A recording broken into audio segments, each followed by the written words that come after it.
Welcome to everyone. It is good afternoon from New York.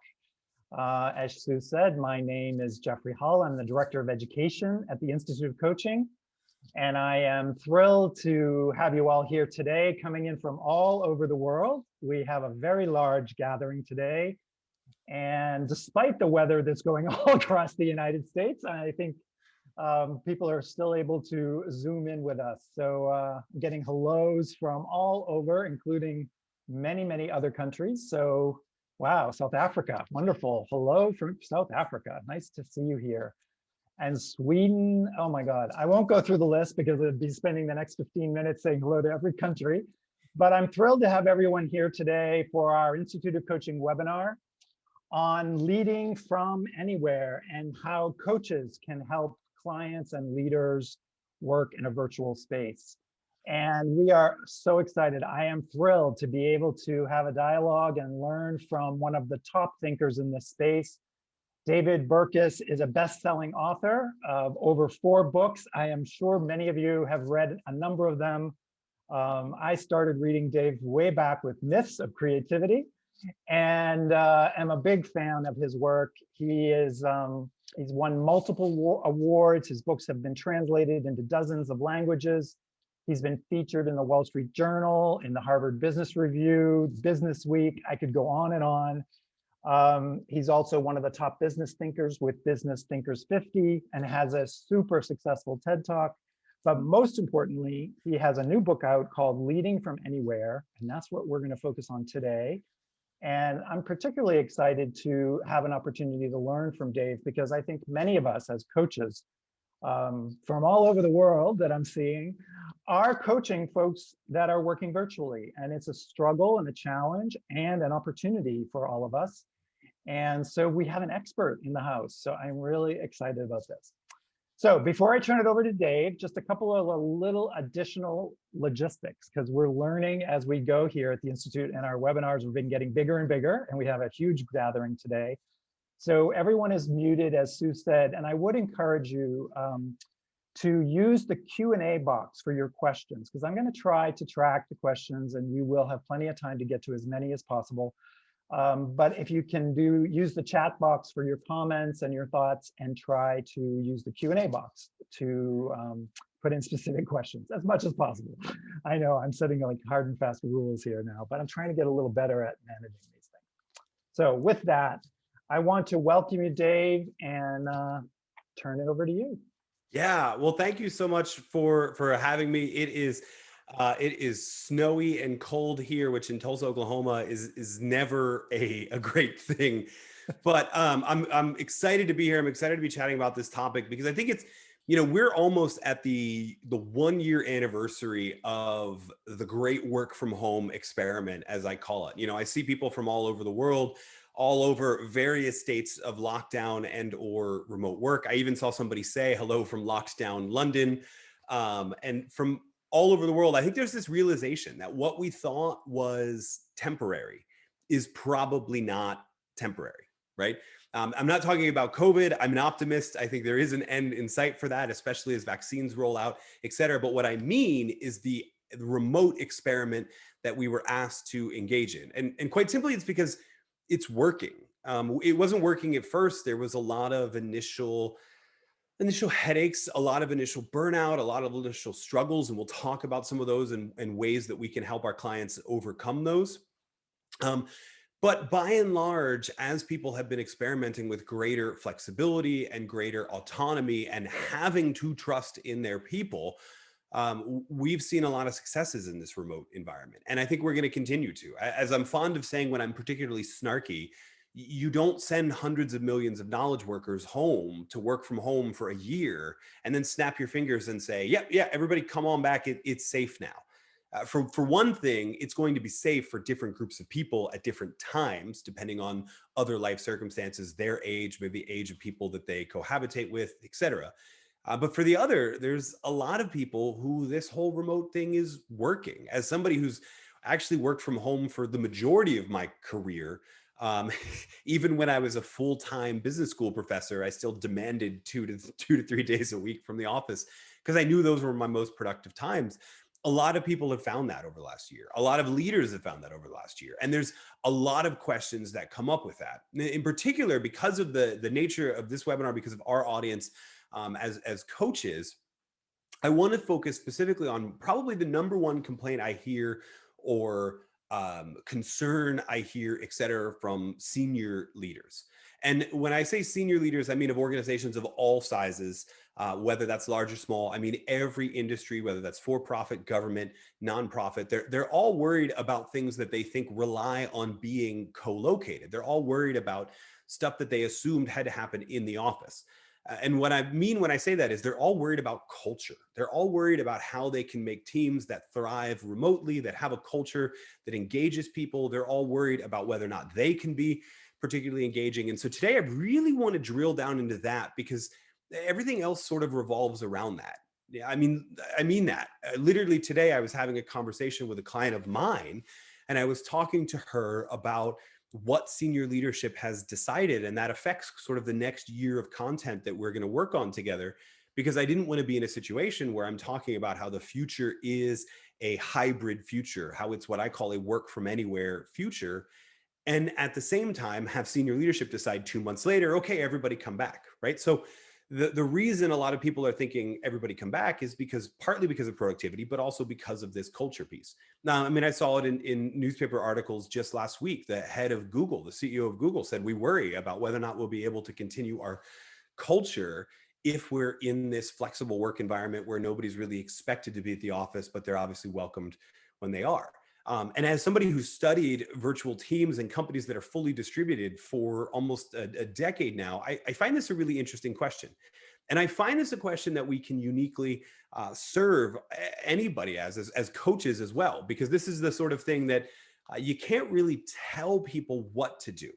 You can tell them kind of what the research says and you can help them come up with solutions, but every company's culture is different. And so every leader we work with is going to be a little bit different.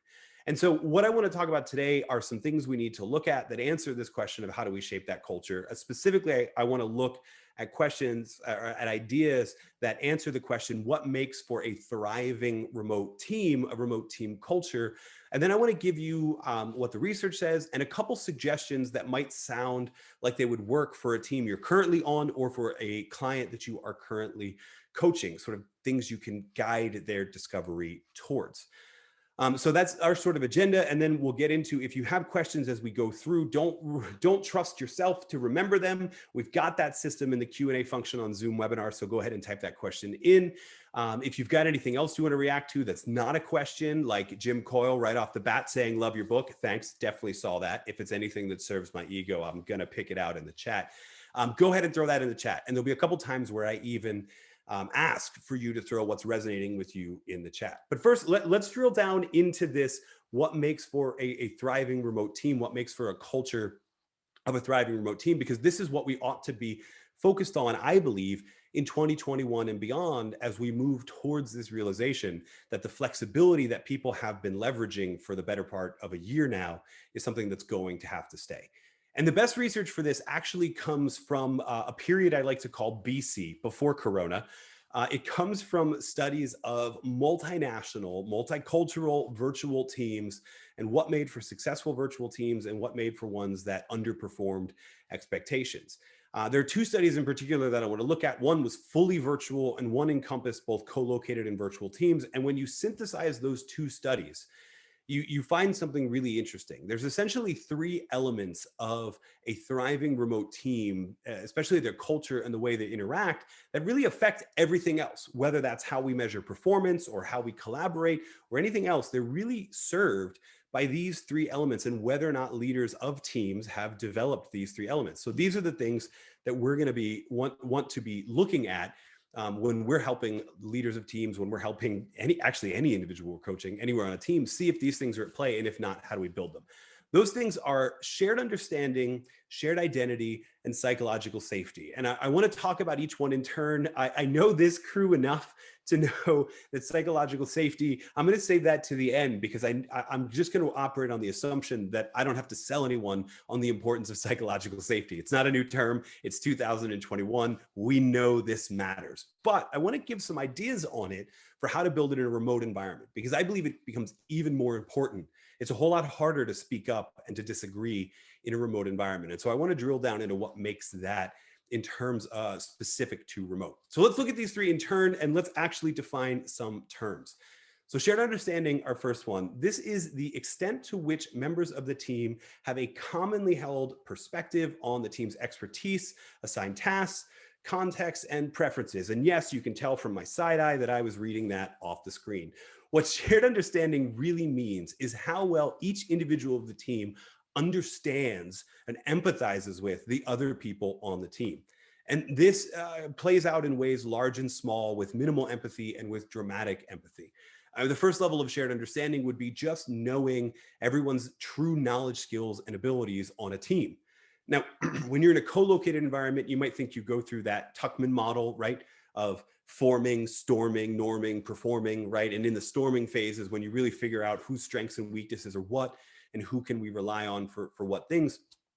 In a virtual team, that doesn't necessarily happen. Now, if you were working with a team that was part of the initial experiment almost a year ago now, where everybody who was unskilled in the ways of working virtually suddenly had that thrust upon them, then in that situation, we might have this base level.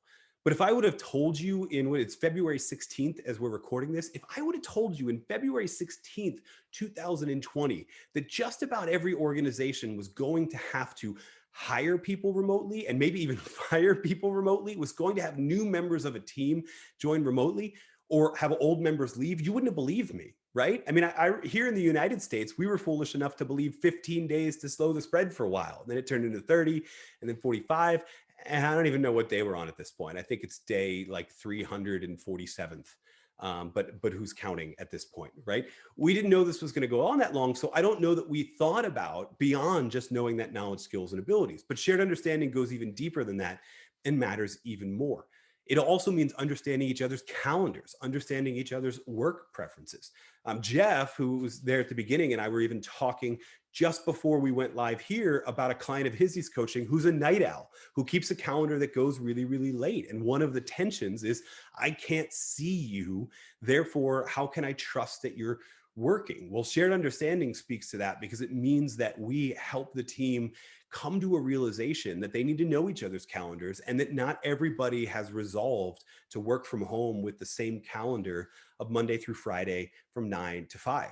I mean, I'm a living embodiment of that. Today, my schedule was from 8:30 to 9:30. I had a client call. Then from 9:30 to just about the start of this webinar, I was the substitute teacher for what I like to call Burke Academy, which is when my kids are on distance learning days, right?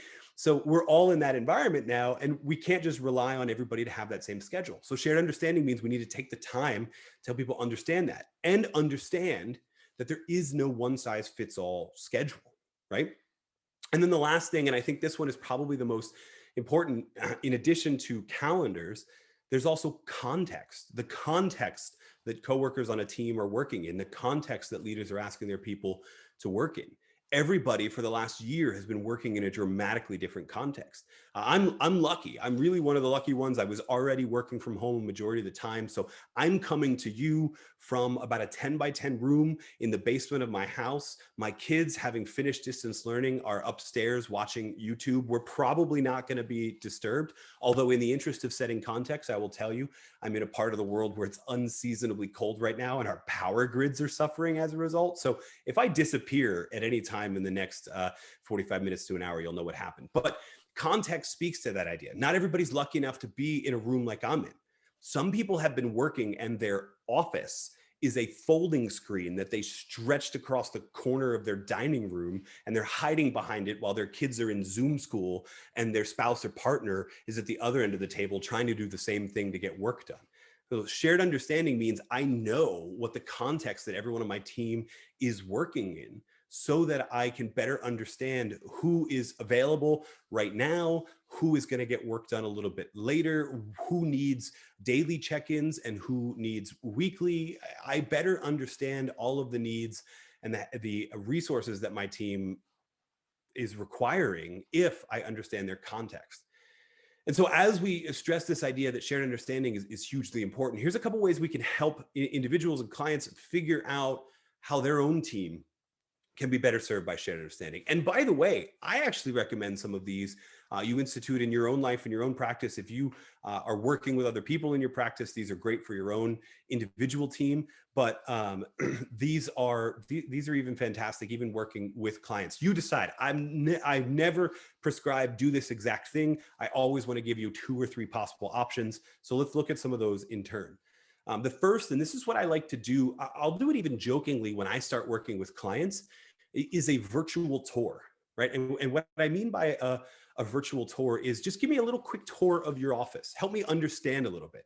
I learned so much just by asking people to pick up that web camera, right?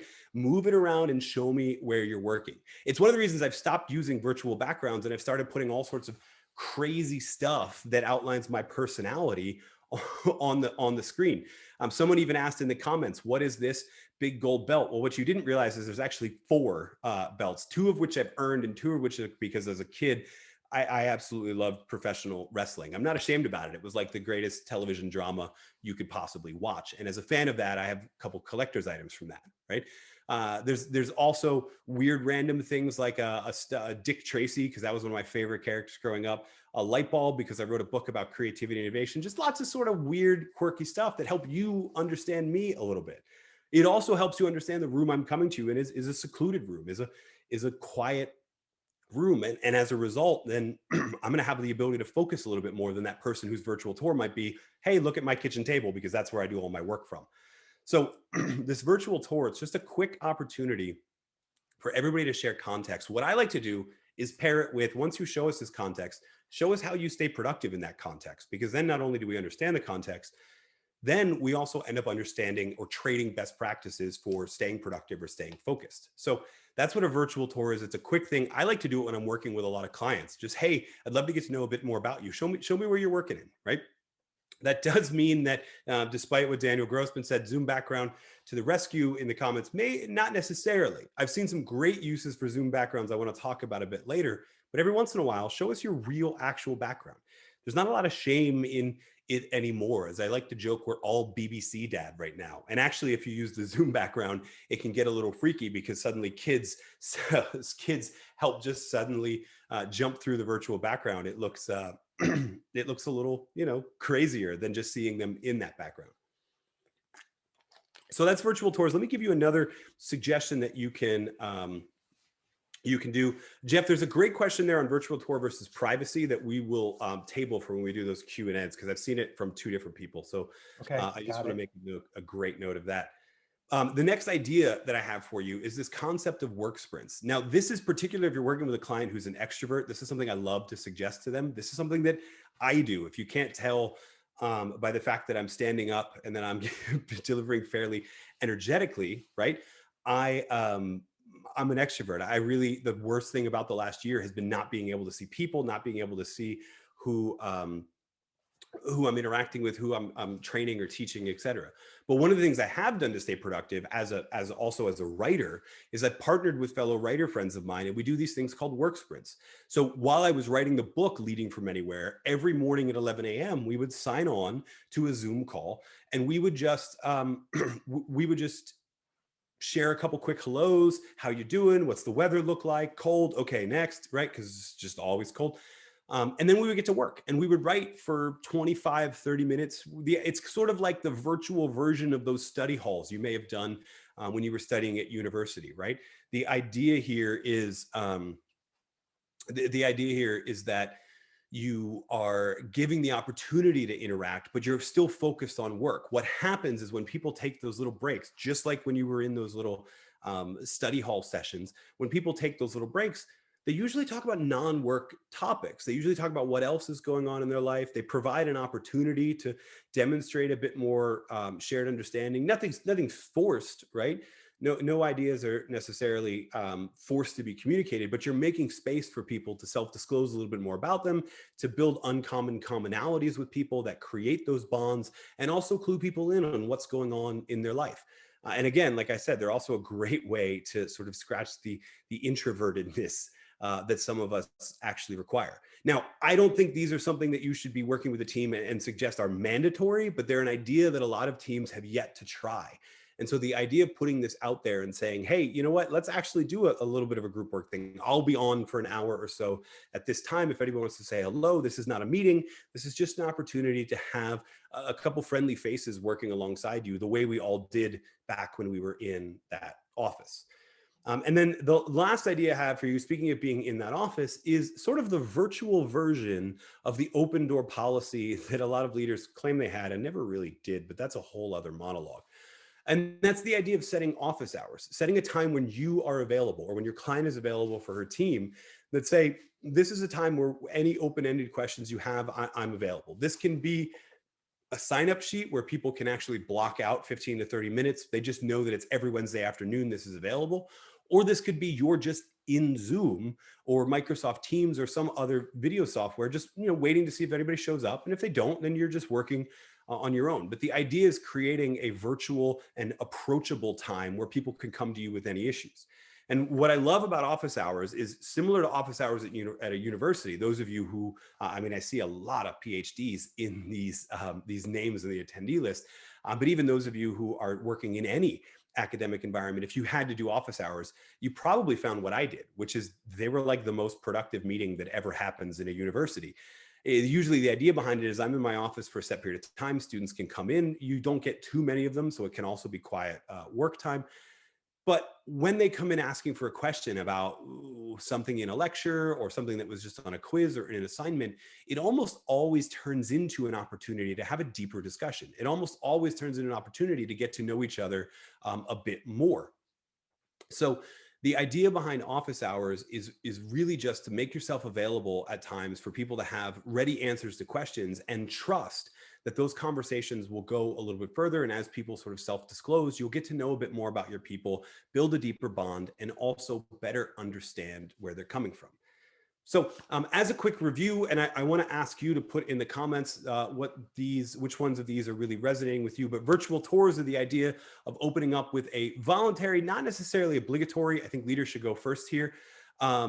Virtual tours are the opportunity to show us where you're working from, show us the environment that you're working in so we can have a better idea of what you're working on.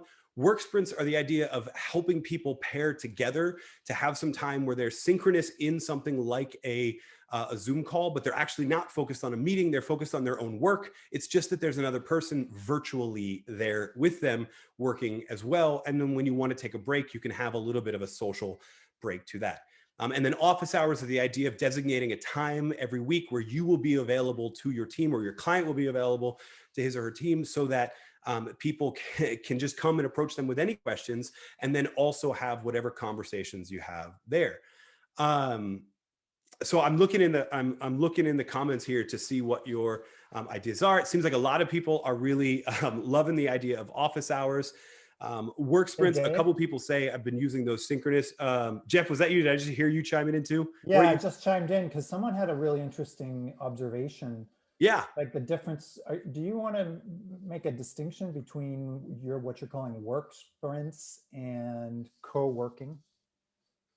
Like I mean, do you mean when I usually use the term co-working, I'm particularly referencing usually co-located working, right? So the idea of that together, but there are softwares now that have come out and a lot of them are using those similar terms. The difference on a work sprint to me is that it's a designated period of time, let's say an hour. And the idea is that I just want to have some time to see my coworkers again. So I'm going to do that virtually. There is software now that I'm actually not the biggest fan of that will recreate the office environment by having the webcam on the entire time. And Oh, wow. improperly managed, that can become a recipe for disaster, right? Because that can turn into people assuming that presence is the new proxy for productivity. If I can see you, therefore you're working. So what I mean is it's sort of just a chance. And I usually say, this is not something that I say, let's all do. This is an idea that I throw out there. And then I say, what resources would you need? You know, usually by now, if not everybody has a Zoom account, maybe you need that. Maybe you need access, just the ability to use your team's account, et cetera. But the idea here is to make it available, just to throw it out to the team as, hey, for those of you that might want a little more accountability, a little more socialization while you're working, here's an idea of what we can do. Somebody said it's accountability with a little bit of water cooler time. Hillary, that's a great way to summarize it, right? So it's the accountability of, I'm going to spend some time working and get a little bit of chit chat or water cooler time. Lisa says, I've used the Pomodoro technique used in the sprint context. Exactly. So Pomodoro is 25 minutes on, 5-minute break. This is that plus the 5-minute break is a little bit social. And then somebody said rent a goat, which, I mean, I think that's just great. I have actually seen that a couple petting zoos have now the ability to just have that drop by on a random meeting. It's a good change of pace. It's actually not a bad idea. I love that. I love that. Do you want to say a little more about this Pomodoro technique, just in case anybody hasn't heard of it? Yeah. So the Pomodoro technique, Pomodoro is, I believe, the Spanish word for tomato, but I got a D in high school Spanish, so I'm not entirely sure. But it's Italian. Monica says it's the Italian word. Perfect. Thank you. Thanks for correcting me. Everybody says it's the Italian. Thanks for proving that I'm awful at foreign languages. But the idea is there used to be a little kitchen timer shaped like a tomato, right? And it maxed out at 25 minutes. And so the idea was that I would set the timer up to 25 minutes and I would sprint. I'd be focused in on work. The timer would go off and I would give myself a 5-minute break or so. And then boom, that's 30 minutes on the calendar. I found that's actually what our team that was doing these writing sprints would do. We would do 2 Pomodoros in an hour-long session, right? So we go for 25 minutes, writing, turn mute, but leave the cameras on and just be working. And then heads up at 25 after the hour, have a little bit of socialization. And then right at the bottom of the hour, back into work. And then usually the second one, that break would actually go a whole lot longer than 5 minutes, because then we'd just be having some social time almost right into lunch for a lot of people. So a great way to stay focused, because there's another pair of eyes sort of watching you, get a little bit of social time. And then here's the other trick that I've learned, in particular in the summer when my kids were out of school. It was really, really hard to convince people, hey, dad's got to write, dad's got to, but if I could say, dad's got to call, I've got to be on a call at 11. Suddenly the rest of my family honored that much more than just leave dad alone. He's staring at his computer, but he promises he's being productive, right? So the idea that I had a scheduled call every day where I was actually doing solo work really worked to help build some boundaries too. So there we go. So there's the idea behind it and how it parlays into the Pomodoro technique. Most of the chat right now is still talking about renting a goat or some other pet. So I'm going to transition into our second one real quick, which is this sense of shared identity. And this is, if shared understanding was the 2020 problem, right? Everybody's in this different context. Everybody has access to different technology. Everybody is working from different spaces. And so there's inequity just even in our ability to focus, right? Shared understanding helps speak to that and hopefully solve it. But one of the things I see coming towards the end of 2021 is a crisis of shared identity. Silos, politics, and turf wars are present in every single organization. I don't know that I've ever worked with a client, and you probably haven't either, who hasn't had to address some level of siloing or politicking or in-group, out-group, et cetera, in some capacity. And what I fear, as some people start coming back to the office at different rates, some people want to increase their flexibility and other people use the office as their escape from home. And so they're going to be back to the normal schedule. There's a tendency for us versus them to creep in a way that most organizations have never experienced. Us versus them is usually by function, right? It's usually by marketing versus legal, for example, is like the quintessential us versus them of any organization, at least a for-profit one. Shared identity, the us versus them that I worry about in 2021 is the co-locateds versus the remoters, right? Or the remoters versus the co-locators. This idea that the people that I see and interact with more often are my team, no matter what the org chart says or what we're focused on for the project. And shared identity speaks to that. We know that thriving virtual teams have a culture of shared identity where it's the extent to which team members feel the same sense of who they are as a designated group. I actually see this team as my team. I'll give you an example of where this can go awry, even in long-held, mostly distributed organizations. So my first real job out of college, before I went back to grad school to study work psychology, actually, I got a job working in sales for an organization that was an outside sales organization, right? And so I worked out of my home and I called on clients that lived in my city, and the closest boss to me lived 90 minutes away in a different city. And his boss lived 4 hours away from either of us in a different major city. The closest real estate rented by the company that I worked for was 4 hours drive away.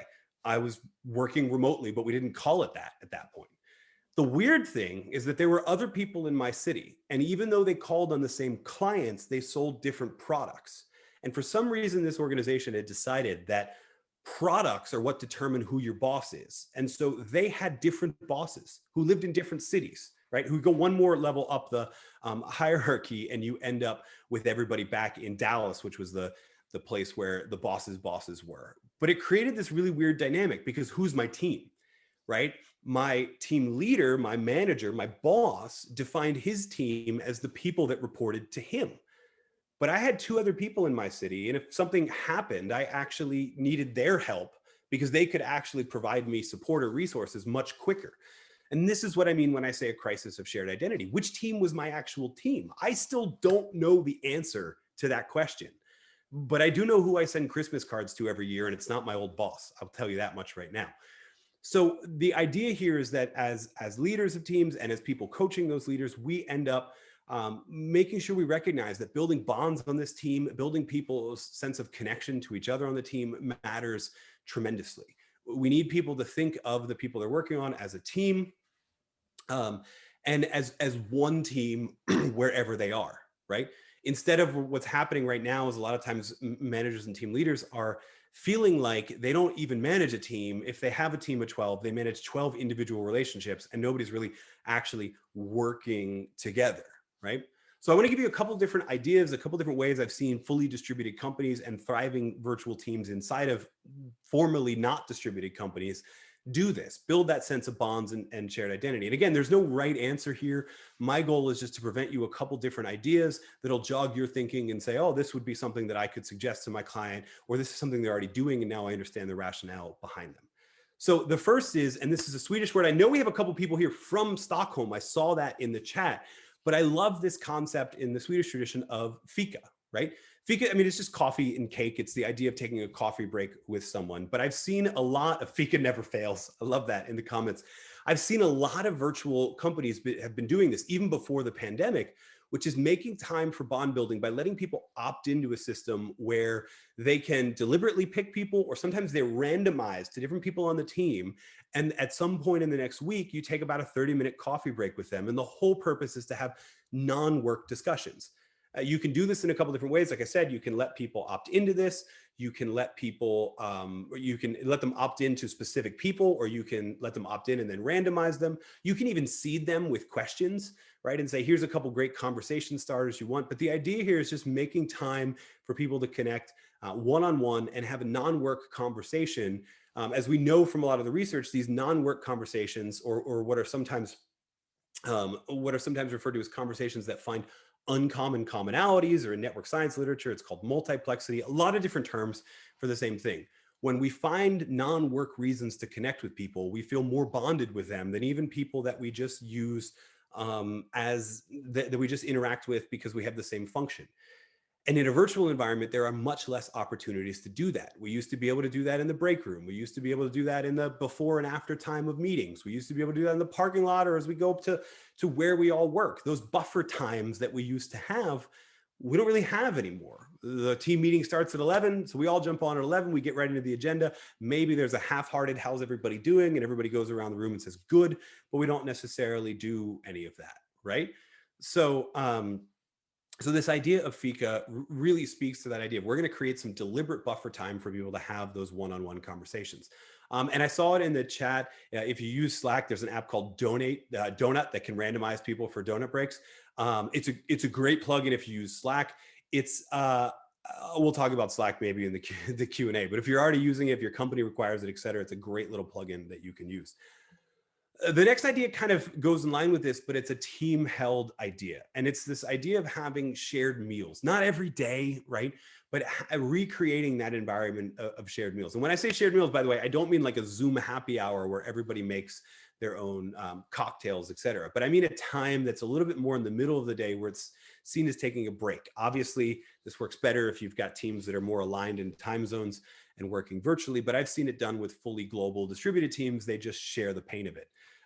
The idea behind this is that we've known for millennia that people bond over breaking bread. We've known for the last couple decades in behavioral science literature that that's really true. In fact, one study I love showed that people who engaged in negotiation were served two different types of meals before the negotiation. One was on shared plates, right? So the sort of what we would call family style in the West and what's just traditional style of shared plates in the Eastern world. They actually bonded more than people that were served individual, right, meals. And you obviously can't bring everybody back, especially in a COVID context, to having shared in-person meals together all the time. But you can recreate that by asking people to pick something from a specific menu or arranging delivery for them. One organization I work with does a regular, it's kind of an inside joke. They do this thing called Taco Tuesday. You've probably heard of Taco Tuesday before, but they do it the first Thursday of every month. And I believe it's because the first one had to be rescheduled, but they've never actually told me why. It's just this inside joke that the first Thursday of every month is actually a Tuesday. It's Taco Tuesday. And the idea here is that you cut out from work just before lunchtime. You go to your favorite Mexican restaurant, taco truck, taqueria, hopefully not Taco Bell, and you pick up tacos in any flavor you want, right? Any meat or vegan option that you want. You come back to the team and you demonstrate that you brought it, and we just have a socialization time together. And if you partake in that, it's totally optional. But if you partake in that, you send the receipt afterwards, and the company comps your meal. Now, you might not be able to do the comp your meal thing. You might not be able to even coordinate the time zones in such a way, but you could play around with this. You could spread it in different times and have the whole team do a different meal at different times. You could partner up people who are closer together. You could do this in a lot of different ways, but the idea is it's sort of like group fika, right? And I think there's a really special thing that happens because it simulates the shared plates if you're doing this with a shared, let's call it cuisine, or a shared genre of food as well. Like Taco Tuesday. Speaking of Taco Tuesday is actually a great example of the third and final way that I think a lot of teams bond, which is this sense of rituals. We know rituals are important. We know rituals have bonded tribes and civilizations together for millennia. There's even research studies that show that even engaging in meaningless rituals, right? Rituals that were made up by the experimenters can actually create a shared experience that leads to increased sense of trust between two people in an experiment, or increased collaboration between teams in an experiment. And so we know rituals matter on teams. What we also know is that a lot of rituals on work teams in particular are accidental. They're more like inside jokes or little habits that people develop in a co-located sense, and they may fall by the wayside in a virtual only sense. But a lot of smart companies rebuild those rituals. And these can be anything. Rituals can be massive things or small things. Taco Tuesday actually happening on Thursday is this inside joke that's funny to that team and nobody else, right? You were probably wondering why it was so weird when I presented it, but it became a ritual. I've seen other teams do more meaningful rituals. Like I worked with a team that I thought this was great. Speaking of virtual backgrounds, they had a designer design 5 virtual backgrounds for the 5 core values of the organization. And the idea was, before you jump on the weekly all hands meeting, take a minute and reflect about which core value you really want to focus on for this meeting. Do you want to focus on being bold? Do you want to focus on being empathetic? What do you want to focus on? And put that as your virtual background so that the rest of the team can see, this is what I'm focused on, right? This is a core value that's meaningful to me, and I want to focus on it. Now, I've seen other teams do little rituals, like instead of using the applause or raise hand emojis in their Microsoft Teams or their Zoom, they do the silent applause from American, British, French, and almost all of the other sign languages as just a way to flood the screen with a visual that captures your attention, right? but also as a way to show support for a point that was just made without having to be take yourself off mute and actually clap or something like that, right? So these rituals can be large or small, but as we build them, we as a team start feeling a sense of in-group that maybe we haven't felt since we left the office, right? Because we haven't had the opportunity to re-engage in those rituals. So just like we did before, so these are the three in terms of a shared identity. Real quick, fika, shared meals, think of it as group fika, or rebuilding a sense of rituals. I've already seen some people responding to which ones really resonated with you, but go ahead and leave it in the chat for me so you know which one of these really resonated with you before you go in. I see rituals. I love that. Rebuilding a sense of rituals. That's perfect. There is a book recommendation I want to make. And it's literally, there was a book that came out. I'm going to grab it because you're typing in the chat anyway. So there was a book that came out a number of years ago called Rituals for Work Teams. And they just actually released a Rituals for Virtual Meetings that you can do as well. It's a whole great book on ideas that you can use to institute some of these rituals. So rituals, great. And I see a lot of fika, a lot of coffee drinkers on my team. So that works great. Doesn't have to be coffee, by the way. It's just the idea of taking that break. I also see, is that a G.I. Joe above the WWF belt? No, it's Dick Tracy. Anyway, Jeff, did you see anything that resonated with you while I was grabbing that book? Not anything more than what you're saying, because a lot of folks are putting a lot of the same kinds of things. But love it. Love it. The one thing that popped into my mind, but nobody's written it, is this idea of a shared meal is also an opportunity for multicultural learning, right? Because you could potentially have people share what they eat, like, or offer to have a foodie meal delivered, like, let's all do Indian, or let's all do Thai food, or whatever. I think in these situations where there's multicultural teams or multi-time zones, you have different food folks that eat different things, and it's an opportunity to learn about different cultures too. Yeah, I agree. I totally agree. So one person said food is tough these days with people with food sensitivities and allergies. That's a situation where you would definitely want people to opt into their own, right? So I have seen some companies try and do it with delivery and that sort of thing. But you're right. It's an opportunity in a multicultural context to share all that. And it's an opportunity to just sort of self-disclose some things on why you choose. You may not want to disclose that you have food allergies. What I mean there is that don't think that shared meals means I have to cater or use Uber Eats or DoorDash to everybody on my team. It can literally just be, we're going to opt into this. Show me your favorite lunch break meal or something like that. The book, again, I saw somebody in the chat already post it, but the book is called Rituals for Virtual Meetings. Here I am on a webinar about leading from anywhere, plugging a different book, but there's just so much good stuff out there. I can't help but not. Real quick, before we take a lot of these questions, I just want to spend a couple minutes on that last little piece, which is something that I'm sure almost everybody has incorporated into their practice and talking about the importance of psychological safety. If not, then we got a lot of time. We got to talk about this. But again, there's so much great research on this. And I feel like it's one of those fundamental aspects of teaching leaders to coach as well, is building that sense of psychological safety. As we know, this is the extent to which team members feel safe to express themselves and take risks. This has been one of my focuses for a number of years, even before this remote environment. But what I found is that it's much more important in a remote environment as well. It's a whole lot harder to speak up on a Zoom call, right? When the idea of everybody on the team is sort of defaulted to mute, you got to have something you either feel really confident in saying or something you feel will be really rewarded for saying, which can also mean that it's sort of groupthink-ish in order to do that. It's hard to express dissent. And at the same time, while all of this technology is amazing because we can have synchronous meetings with lots of different people at the same time, a lot can get lost in that virtual meeting as well. One of the things we've seen in the shift to remote over the last year is that psychological safety on a lot of teams has actually really plummeted, right? Because it's harder to build that sense. Because there's a lot of things that happen that just get fallen by the wayside. I mean, I'll give you an example. So if we use this definition, right, and I'm a huge fan of this. This is pulled right from Amy Edmondson's research on psychological safety. She really drills in that psychological safety is marked by two elements in the culture. It's a culture of mutual trust and respect, and those are two different things. Trust is what I feel before I speak up, right? It's that I feel that the group, I trust the group that I can be my whole self, even if that means I'm a little different. I trust the group that I can express my viewpoint, my lived experiences, et cetera, and trust that the group will hear that and will consider it. And respect a lot of times happens after the fact. It's how people respond to that. Is there a sense of civility in the group that makes people, especially people from marginalized communities, feel safe, or just feel like, no, this is a minefield and navigating it, it's easier to just keep quiet. How this manifests in a lot of ways is, you think about the way that we're communicating in virtual teams, it's usually by text or in synchronous meetings.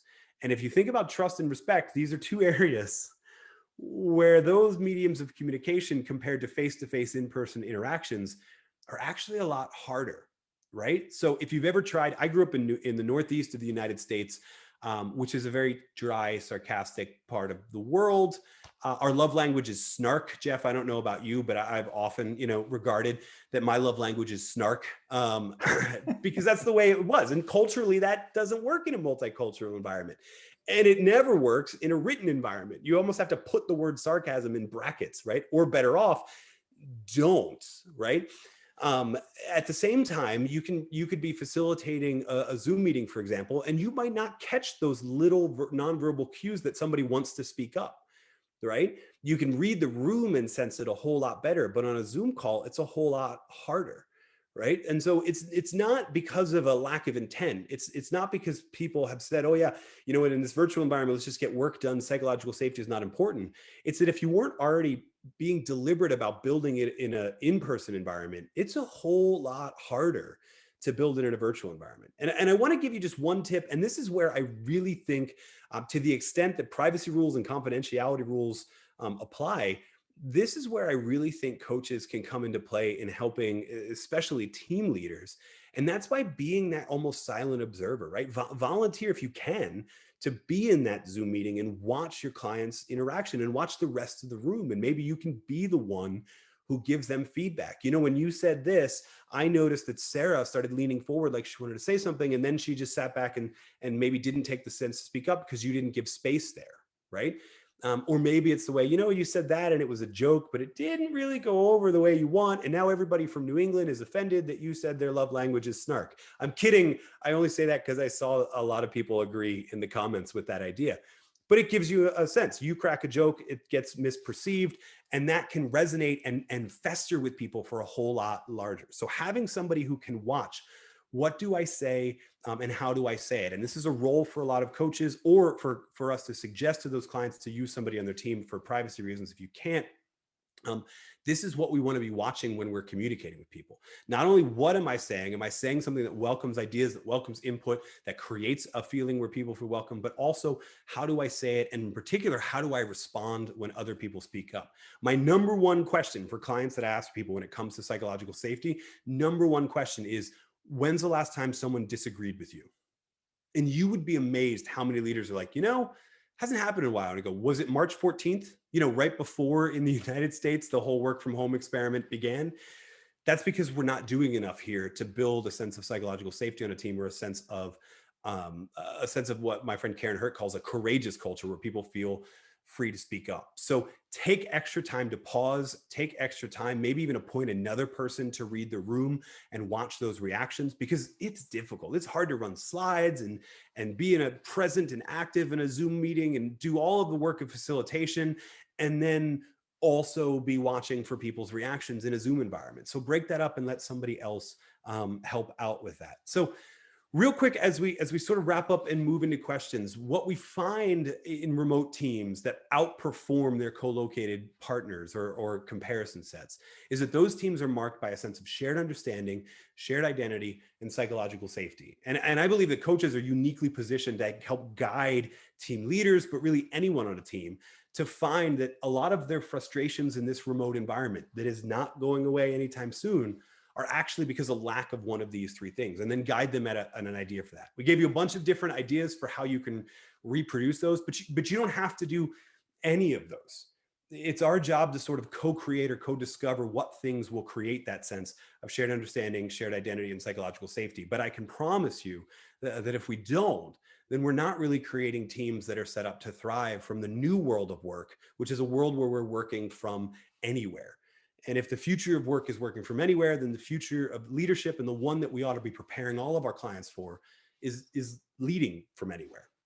So thank you so much for listening to that. Thank you so much for interacting with me. And I saw tons of questions come through the chat, and I know we have a bunch more in the Q&A. So Jeff, let's I'm gonna ask you to be my partner on this as well, because these things are flying fast and furious in terms of questions. So yeah. Well, thank you, Dave. This has been awesome. And I have been taking notes since I was able to turn my video off and hide out and listen.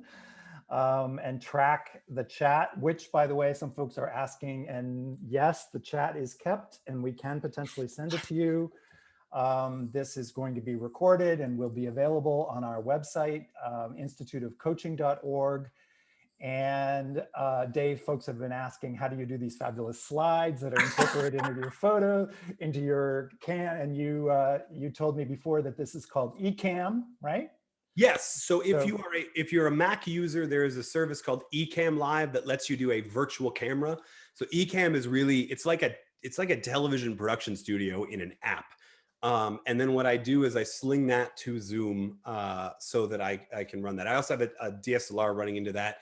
If you use a PC, the PC equivalent is a piece of software called OBS. What OBS stands for, I have no idea because I'm a Mac user. But those are the two. But Dave, you really are a real human being, right? You're not a cyber. You're just beautifully wired. That's all. Anyway, so here's the deal. I think what would be great. There are a lot of really great questions, but I think a lot of folks also, because we have coaches on the line, would love to get your insights into coaching some challenging situations that we often get called into in this virtual space. So for example, and I've written down 4 or 5 of them that were scrolled, that came up earlier, but what would you recommend to, if you're coaching a leader who wants to do these kinds of things that build share identity, whether it's meals, whether it's virtual tour, some of the things that you share, which I think a lot of us agree are great. But what if there are socioeconomic disparity issues, privacy issues, discomfort? What is your coaching around those themes? Yeah. So this can vary a ton by industry. It can vary a ton by the team, right? And where it is, I saw it in the chat a couple different times, the idea of there's potential equity issues here, et cetera. Yeah. And this is part of the reason that I always put shared understanding first, is that it's partly our job to kind of know and be aware of these things to the extent that we can, right? Right. Because that affects how we play out some of these factors. I think the biggest thing here is knowing your team and knowing what they can get away with. There's no requirement other than really giving up access to your company purchase Zoom account, right? Or even having your own of the free tier, right? There's no requirement on any of these. There's just things that add some level of cost or something else to them, right? So those use the food one, for example. In an ideal situation like Taco Tuesday, you've convinced the company, or at least you've helped that leader convince her boss that this is a worthwhile expense once a month, and now you have the company purchasing it or reimbursing the purchase or something like that. But if you can't, you can. And it can become just about the break. You might actually, based on that, decide it'd be a better idea to do fika first, right? Because there's no requirement on that. Or you might just decide, and this is one that I do with a lot of teams, is forget the shared meals thing, because we have people all over the world, we have people in all different time zones, et cetera. Let's just build some buffer time into our actual meeting. In other words, kind of like you and I did, if we know that the meeting actually starts at one time, get to the point where everybody knows that you're actually signed in 15 to 20 minutes early, and that can be a time where people chat. Sort of like the way that we used to chat in the hall on the way to the in-person meeting and things like that. It's not so much the content as it is the sensitivity and context. Yeah, I mean, the idea, exactly. And the idea here around building shared identity is that we did a pretty decent job in 2020 figuring out what we needed to get people to help them stay productive. We didn't do a great job right away, right? But we eventually sort of figured it out. We solved some of the tech issues as best we could. We taught people how to use project management software. We found ways to make it work. What we forgot was the other stuff that happened at the office that mattered, the buffer times that let people understand a bit more about each other and build some bonds around mutual interests, build some bonds just around getting to know more about other people, et cetera. And so Right. anything that builds that up, doesn't matter if it costs or not, or what have you, anything that builds that up is something that can be useful for a I team. think a lot of it is that we didn't realize how important it is. Like it was considered part of the norm, and it was sort of out of sight, out of mind. And now it has to be intentional. I think one of the things you're really pointing to is all of these small things from a leader's perspective. And as a coach, we need to keep in mind is to be very intentional about what is missing from the sort of normal routine that you might have been used to in the past, and how to reinsert that sense of normalcy, right? Yeah, exactly. And I just saw it in the chat, and we didn't realize how long this would go on for, right? There's no need to recreate the water cooler if you still think we'll be back in a month, right? But at this point, and this is the number one thing that I do when I'm working with people, is coaching a lot of leaders to take on the mentality that this is permanent to some extent, right? There is not, you don't send hundreds of millions of people home for a year. Oh, I think it's right? more than that. Some of my clients have gone virtual. Like they Yeah. really have made a decision. They basically said, this is too complicated to figure out, so we're just going to go virtual. Like, Yeah. or we're Yeah. going to do hybrid or something. But yeah, I think a lot of organizations are moving in that direction. Agreed. And so we didn't know that at first, right? Or we were naively optimistic, which I'm guilty of being all of the time. So my wife is an ER doctor, right? And so I remember how naively optimistic I was as the business school professor for how long this thing would last. And she's like, no, I don't know. There's this thing about pandemics. They tend to be 18 to 24 months long, right? Yeah, she knows of what she speaks, right? Right? Yeah, exactly. So we have a great question regarding introverts. How do you coach? I mean, those of us that are extroverts, and probably both of us are, we struggle, right? Because we've been missing the social activities of traveling and engaging. But in the Zoom world, extroverts speak up more, they take up more space. So as a coach, I know for example, have a couple of leaders that are actually introverts, and they were very successful before virtual and now are struggling. And so I'm interested in what your thoughts are on helping someone who's let's say an introverted leader, or who has a lot of introverts on their team. Yeah. And I see a couple different variations of this, because I've seen in the chatter and the question, what if there's a couple different ways introverts that we can notice introverts, right? There's everything from I don't want to open the camera, and that could be introversion, or it could be just I'm embarrassed because I haven't cleaned up the guest bedroom that I work out of in a while, right? So there's a couple different things there. Really, when it comes down to introversion versus extroversion, I'm a big fan of the research that suggests that the differentiator here is not like a love of people versus a dislike of people. Introverts don't hate people, right? There's just different ways that they experience energy compared to extroverts, right? And so the key here, to me, really has to do with size, right? So if I have a bunch of extroverts on the team, I'm not going to do something like shared meals. And I am going to make sure that I'm making space and being deliberate about asking each person for feedback in the virtual meeting, right? I'm also probably, and this is actually true introvert or extrovert, I'm also going to try and shorten that virtual meeting and get it to be more about discussion, because delivery of content doesn't need to happen synchronously, right? I could record myself talking over the slides and send that out a couple days ahead of time, and then say that our virtual meeting is really going to be focused on discussing these updates that we've got from corporate or whatever it is, right? So I'm going to shrink that time, and the purpose should be on discussion. And then if the purpose is on discussion, I need to make sure that I'm there to go to bat for those introverts who don't feel comfortable speaking up. The mute button is your friend, right? And the agenda is your friend.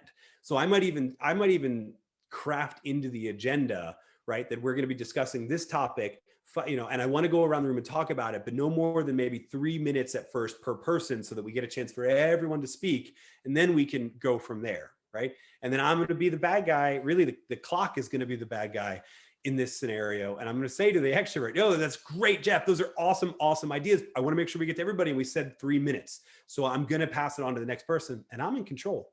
I can mute you if I want to, right? And explain why, and then give space for those as well.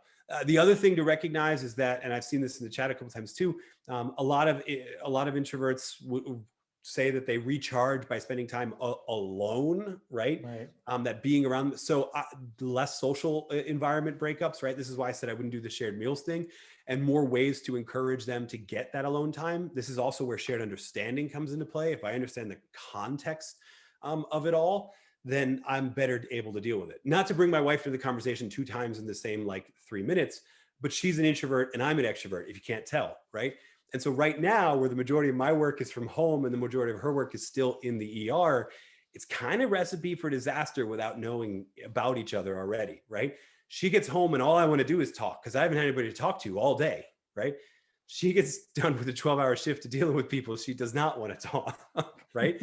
So we've learned over time, right, to develop that rhythm, and I think it's the same thing for the team as well, and that's where that sense of shared understanding comes into play. That doesn't mean shared understanding you've got to give everybody a personality test, right?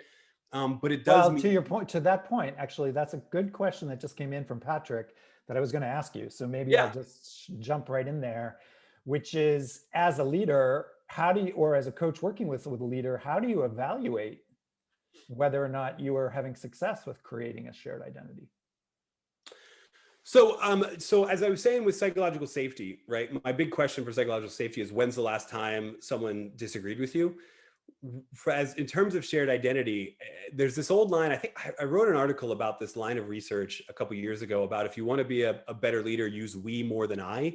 Right. In a remote team context, I think that's a good proxy, but for your team, right? How often when you're doing your check-ins with people or when you're running an all hands meeting, are people using the word we to describe the progress of the team versus I?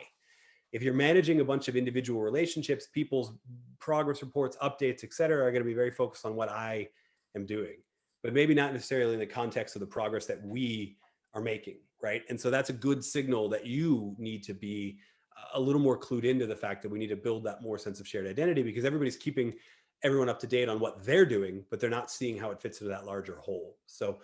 Um, so yeah, that's kind of the proxy. I mean, that's the easy way, but that's the proxy Right. that I use a lot of times is what's our language and how are we describing when we're self-reporting? Are we talking about that larger piece or are we just talking about what we're doing?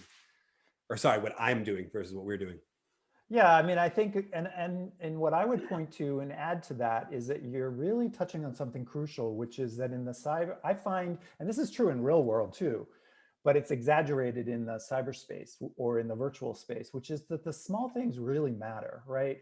So just the use of a pronoun is a huge, um, the analogy I like to use is that some of us struggle with, I've had a number of clients who struggle with text messaging because they think it's not all that important. So they, like, I have a client who uses 5 exclamation points in a text. And I wrote back to him, why are you shouting at me? And he's like, what are you talking about? And I said, 5 exclamation points in a text message feels like I'm being shouted at. And he's like, well, that's ridiculous. Like, la, la, la. And I'm like, no, these are subtle cues that we've all had to learn how to adapt. And these small things really do matter. Emojis or exclamation points or using a pronoun like we versus I.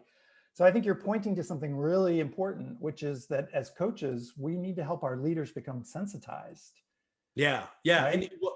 And you know, the other thing, so you just triggered this in my mind, speaking of different technology like texting, et cetera, is there's a decent amount of research that when it comes to emotion, when it comes to empathy and understanding people's emotions, Right. the Zoom call is not actually that effective. We're in a couple of different studies, we were shown people as a whole were shown to be better at understanding the emotions behind a person's words when they just had audio to rely on. And the one medium of communication that people still haven't picked up throughout all of 2020 was the old school, like was the phone. These things make phone calls too. They don't just, FaceTime or whatever. And there's a lot of times if you're dealing with an emotionally tense situation, if you need to have a one-off conversation with somebody, maybe it's a conflict resolution situation, et cetera. There's a decent amount of research to suggest that actually happens better on audio, right? Because people can actually hear the emotions in people's voices more when there's not a myriad of other things to pay attention to. They certainly can't understand it in text at all unless they make generous use of emojis. But I feel like your client is the opposite. They wouldn't even understand what those emojis mean, right? Right. But just assuming that because we have visual information too, it's better. that might not actually be the case in some situations. Well, yeah, what you're connecting to, I think, is some of the neuroscience too around trust, which shows that if you have really good eye contact, or if you smile, like micro visual, micro, I'm not sure what the word is, but micro gestures actually make a huge difference. So if you're really good, we had a communications expert do a webinar for us, and she showed us that if you're really good at looking at the camera, and you're really good at smiling, and you're really good at using eye contact, you can develop a really strong sense of trust and connection with people in virtual space. But how many of us are really good at that, right? It's like something where it's like texting. You're new. You're trying to get better at it. You're learning. So to your point, we are well versed in using the telephone, and people are more comfortable. They've been using it their whole lives. So the likelihood of them feeling trusting with the tone, with the voice, is much higher, because you're putting so much more pressure on people to try to connect when you put it in video. We're really not yet experts in that space. And it's interesting to look at how the neuroscience studies of the way the brain works. It's like these little teensy things, like your eyes and your smile, or your wrinkles in your chin, make a huge difference as to whether people take you seriously. Yeah, no, or think you're paying attention or whatever. So yeah, you're really, yeah, no, great point. I mean, so I just spent the last 2 minutes staring right at my camera lens, Jeff, so that you would feel that I was this. If I was actually looking in your eyes, you're actually over here, right? Right. So that doesn't really communicate that I'm paying a ton of attention to you. I'm not building trust. So I've learned that over time too, right? That when I'm listening, I can see you in my peripheral, but I need to be looking right at that camera, nodding, so that you feel heard, right? Right. Yeah. If you watch old movies where they were just starting to use telephones, they're really awkward. Right? I mean, when they pick up the phone and they're like talking to a real operator, I'm talking about like way back. That whole form of communication was actually very mistrustful. People were like, well, who is this? What connect what? They didn't really feel a sense of trust through the phone. And then here we are, 50 years later, 100 years later, and it's just like a normal, people have sensitized and they've learned the skills. And so it's a comfort zone for most of us to use the telephone. And now, as you point out, we have phones in our hands and we don't use them anymore. Yeah. So it's like this adaptability factor is really, really crucial. I mean, it leads to a very specific question that came in, which is, I don't remember who sent the question in, but the question was when they have a client who's really struggling because the leader doesn't want to use video, the leader doesn't want to write emails, and the leader feels like they're just disengaged. So how do you get them to engage? And what would you recommend for that kind of situation? Yeah. So let's talk about the video thing first, because I saw that in a couple other things too. About what if the team doesn't want to engage, et cetera. Right? So my rule of thumb is in general, either everybody's on camera or no one's on camera. Right? I'm actually okay with recreating the conference call of before, because that's facilitating that is a different skill, right? If you're running a meeting and it's audio only, then you know that you need to actively call on people, right? You need to watch the clock a bit more. You need to do things like reset the room to re-engage people. That's different than when everyone's on video, right? So it can get, doing it half and half is really sort of weird. So just set that rule as a team. It's okay if nobody wants to be on camera, but what's awkward is when 3 people are on camera and 4 people are audio only, and we don't even know if they're engaged. They might actually just be checking, football scores on ESPN or something like that, right? So either everybody or no one. And by the way, I have the same rule for hybrid teams, right? So I'm not a big fan in this environment anymore of we'll get 4 people in a conference room and then 3 people can come in and be on a screen somewhere in the room. If somebody's going to miss the in-person meeting, then let's all go virtual. That way we have that sort of level playing field idea. Right? Yeah, there was a period of time when it was quite normal to have someone on the squawk box in the middle of the room. Right. But there was always a power imbalance. It was always it was always problematic, because that person would sort of automatically be an introvert, whether they were or not, right? They had to force themselves to find a space. So that's a really good point. Anyway, nowadays, the technology we don't have to do that. We can just say, hey, you know what? A couple of people can't make it, so let's all move this to a virtual meeting, right? Yeah. So that's on the one side. In terms of the actual individual leader, they don't want to send emails. They don't want to run big group Zoom meetings. What do they want to do? right? I mean, there is more to managing a remote team than being in Zoom meetings and sending emails, but I'll be honest, some days it doesn't feel like it. The important thing here is whether or not their team feels like they're alone because of that, or have they developed a different strategy to check everybody in. Maybe that means rediscovering the phone. Maybe that means that as a leader, I make a point to have a weekly check-in every day, or sorry, weekly check-in with each person on the team via phone, and that's cool with my team. And, I know a lot of people that would love a leader that doesn't schedule Zoom meetings all the time, right? So it really depends on the team. Right. What we know is that we need to be over communicating in this environment, right? And so if they don't like those tools and they're not communicating, that's a problem, right? But if they don't like those tools and there's something else that they can do, then it's not a problem, right? So it's not necessarily about what you want to do. It's about, somebody put it in the chat, it's about what the impact of that action is on the rest of the team. And if they come up with a different action that can have the same impact, I'm okay with it as long as the team is okay with it, right? So that's probably where I would head on that, right? Now that might turn into a really uncomfortable scenario where what the team wants is that, but I don't know a lot of teams that have asked for more Zoom calls. So I think there's some potential here. Yeah, it's more like using the Zoom calls really effectively so that people feel really engaged, I think, at the end of the day. Yeah. I want to ask you a question that I have. It didn't come up in the chat, but I've seen it with my clients. So maybe some of you out there have seen this, which is that a couple of my very senior leader clients are kind of putting off hiring people because they don't want to hire people that they never meet. And so they have had new hires where the team has never met them.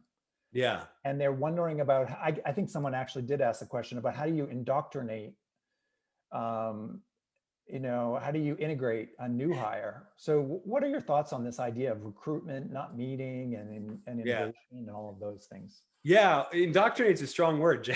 I think I meant integrate. Sorry. So I've always, we're not indoctrinating folks to the cult of the corporation.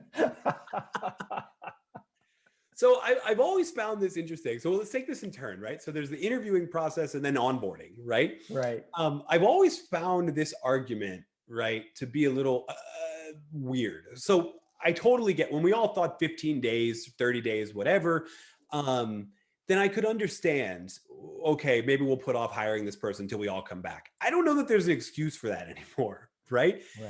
Because I think the question most organizations should be asking right now is how do we create an office of the future where everyone feels welcome, but no one feels required? So that means that at some point you are going to have to do this, right? The other thing that's ironic though, is that the interviews, the in-person interviews were a terrible selection method anyway, right? And we have mountains of data about how we needed to do more work in this area to improve. I mean, like speed dating and then making an employment decision, not a good idea, right? People don't usually go on two-hour-long dates and then decide to get married, right? But we do it in employment all the time, right? So we need to diversify that. And I actually think there's a better opportunity on remote teams for that, right? Because if we look at the different mediums of communication that we're going to be asking a person to be on a team, there's more than just a video interview. That's a part of it. But we also want to be able to judge the writing. Clear writing is clear thinking. We want to make sure it fits. We want to make sure they don't use too many exclamation points, for example. Right? Yeah, exactly. We want to build that in. We want to do panel interviews because they're going to be collaborating virtually with a lot of different people. So we want to bring more people into it. I mean, there's actually a ton of research that suggests that turning hiring over to the team somebody's going to be working on is a good idea anyway. So I really don't think there's much of an excuse here. I think the question should be, knowing that we have to do this, how might we create a new process for selecting talent that actually represents all of the different ways we're going to be communicating in the future? Because even if you did hire them in person, right, you're not going to be working with them in person all of the time. So there's that opportunity. In terms of onboarding, because I've already droned on about this a bit too much, I would say the biggest thing is to prioritize connection over documentation. Onboarding, especially in the United States where I'm coming from, is a very legal driven process. It's a lot of sit in this meeting, do this certification, here's your manual, read it, etc. And you can't ignore that stuff. But what if you had a different person on the team take a different issue? And so over the course of the first 3 days that somebody's on a team, they interacted with every person on the team because every person took them through that different content module that they had to do or something like that, right? Whatever you can do that makes sure that we're focused on connection instead of that documentation is going to have a long-term effect on how well they feel like they fit on that team, how well they collaborate on that team, and ultimately how well they perform. Yeah. Oh, I love that. I think that you're pointing to the core of what creates cohesion in the first place, right? There's so much focus on the task or on the resume or on the skill set, when the reality is that it's the sense of belonging and your sense in the human being that you're hiring that's connected to your group that really makes the difference ultimately, whether they want to stay, become loyal, become part of a high performing, engaged group. It's not what's written on their resume. So Yeah, I love what you're saying. and this was true. This was true for co-located teams as well. In the book, Exactly. I point to a lot of research around onboarding that shows that the companies and the teams that prioritize connection, those people stayed with the company longer. They were higher performers, et cetera. It used to be, though, I mean, that job I was telling you about where I was outside sales, I was technically remote, et cetera. My onboarding was, I lived in a hotel for 3 weeks and in New Jersey, and I sat in lecture halls every single day until we got through all of the required stuff. And then I flew home and then I met my team, right? Well, now in a virtual environment, we still need to deliver that content, but I can do that while I'm meeting the team at the same time, right? And I'm doing that through prioritizing that connection instead of that documentation piece. Right. So it's the human to human part as opposed to the task or the work or whatever. Yeah. And along those lines, you want to comment, there was a question earlier and it's in the same vein. You might want to comment on it with your expertise around performance appraisals, because someone asked early in the webinar, are there any tips you would give to someone who's trying to give their performance reviews? Yeah. Don't. I'm just Don't do it. I'm kidding. So I'm kidding. I'm half kidding, right? So this book, Under New Management, which I wrote about 5 years ago, I profile a lot of the companies that had ditched performance appraisals. Right, I remember that. Yeah. Taught their people how to coach performance. So but unequivocally, that is my advice first, right? And now I recognize that I'm not speaking to everyone who's in charge of that, right? I'm speaking to coaches who are helping their clients who may not have the ability to change it either, right? Yeah, they often have to do a performance Right, appraisal. right. And so but your point is well taken, which is turn it into a coaching session. Exactly. Whenever possible. And what I would actually say is get better at doing that ongoing coaching so that when you have the performance review, it's just another in a series of conversations you have every 3 weeks, every 4 weeks, et cetera. So I would really focus in on that. In Under New Management, I focused on Adobe, which really replaced their whole performance review at the time with a coaching session. It was an open-ended call about expectations, feedback, growth, and development, feedback being a two-way street. It was really teaching coaching. I'm also a big fan of Michael Bungay Senior's Coaching Habit, which is a really great little slim, easy resource for teaching leaders how to coach better, right? Based around 7 different questions. Have those conversations often, and then that performance appraisal shouldn't be a surprise, right? The only other reason you would struggle to do a performance appraisal remotely is if you really didn't have a system in place to be watching people's performance throughout the year. So that might be the other thing that we need to work on as a team, is what is the way that we're going to keep people informed on what am I working on? What did I finish? What am I focused on now? What's blocking my progress? I often call this working out loud. How are we going to teach the team to work out loud so that everybody knows what everybody's doing? There's a peer accountability there. And then it's really easy to figure out who keeps saying they're about to work on the exact same thing 4 weeks in a row. Well, that person's probably not performing to the same degree. And so that'll make that performance appraisal on the back end really much easier. Yeah, no, I completely agree with you. And in fact, the organizations that I think do this really well are ones that are moving their performance appraisal process into a regular, like it's an ongoing feedback session, so that it's integrated into their daily work lives. It's not right. And I also find that I'm asking my clients to redefine what performance is in terms of, productivity. Like, it's not time specific.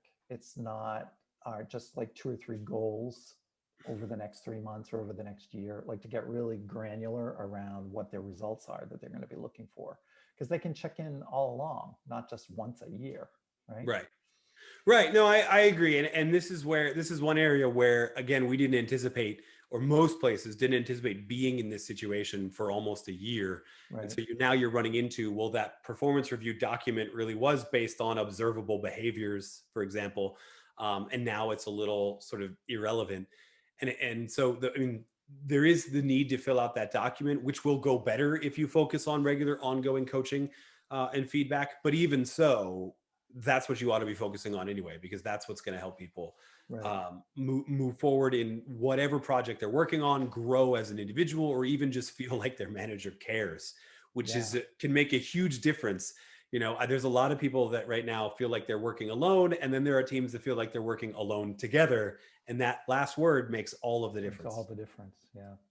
No, and in fact, that's another question that came up a couple times in variations in the Q&A box that maybe you can comment on as we wind down, which is, I know for myself, I've had clients who say, I'm going to go back into the office. This is in Manhattan, where some people are actually able to go back occasionally, part-time into the office. And they're saying it's because I'm not getting access to senior people in the virtual space. I have my team and I have my virtual meetings, but in order to grow and network, and I know you wrote a whole book about this, so I'm priming you, but you need to have access to the senior folks that are outside your stakeholder community, broadening your stakeholder community. And so any tips or thoughts you have about folks that feel a little bit stymied in the virtual space to not be able to just like call up the CEO? I would call, see what happens. I'm kidding. You got to really know your seat before you so, one of the things I hinted at this a little bit, and I have somebody in the chat asked for kind of a better outline of this. I use the phrase uncommon commonalities, right? Or in network science literature, it's often referred to as multiplexity. But we know from a bunch of different research on networking, which was, again, the subject of my prior book, that people build that connection and make time with people where they feel like there's something in common beyond just why we're all here, right? And this can be everything large or small, right? So this can be because we come from the same area. Jeff and I bonded over snark being a love language because we both grew up in New England. This could be everything from a sports team to a shared background to an affinity for a television show. Like multiplexity or uncommon commonalities manifest themselves in a variety of different ways. And what I've found is that they also create more opportunities to keep in touch or sort of ping network contacts than if you just know them in a work context. I'm sure you've been on the receiving end of an email from somebody you haven't talked to in about 6 months. And it's literally, in fact, I got one today that was, hey, I'd love to catch up. Here's a link to where you can schedule a call with me. Like, what? Like, I don't know much about you. I know what you do. And I know that what I do is sort of related to it, but what are we going to talk about on this call? Right? Yeah. Versus getting the same email from somebody who's like, hey, Dave, I know you're a Philadelphia Eagles fan because you were born there, even though you grew up in New England. What do you think about this potential Carson Wentz trade? Like, I'm going to respond to that. Right. And so I know it's not quite the same as getting FaceTime and being able to kind of force yourself into that conversation.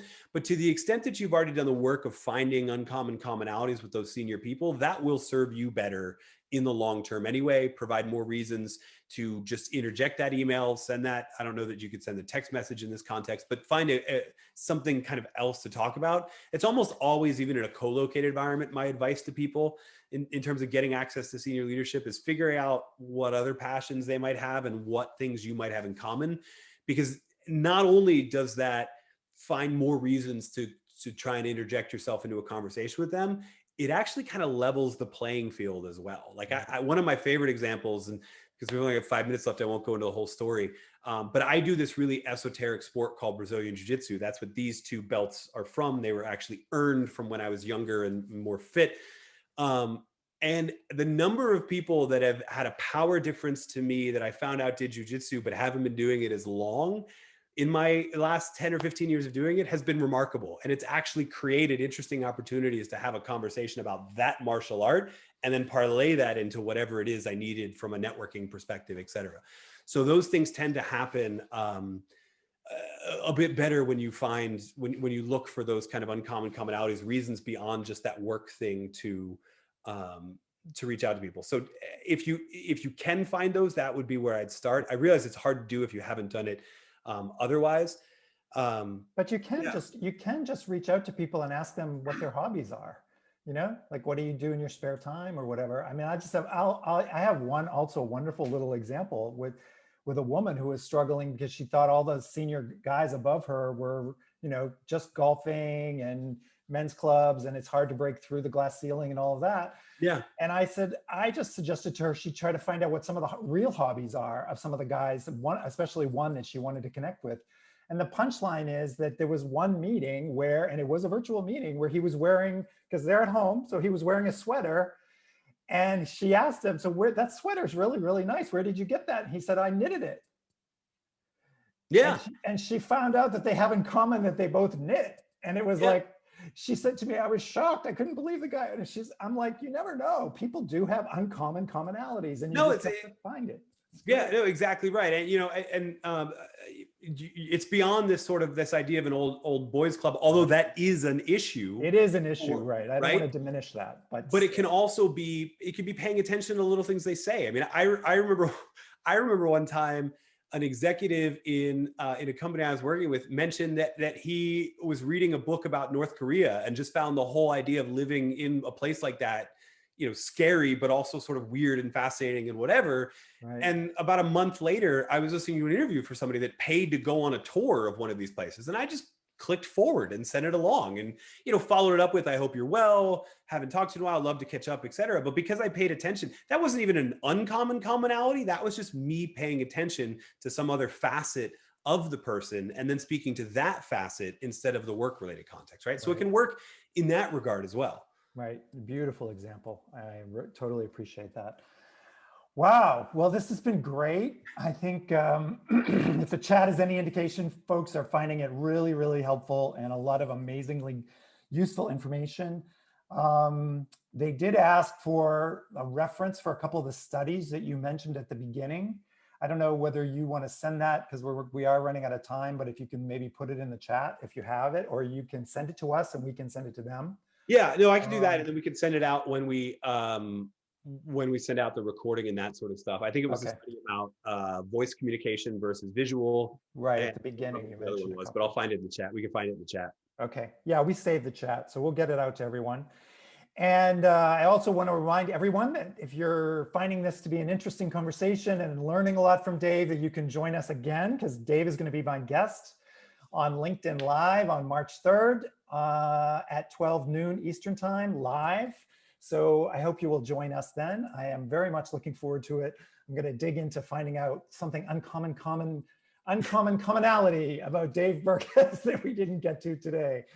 But for now, I just want to thank you so much, Dave, for taking the time to share your expertise with us.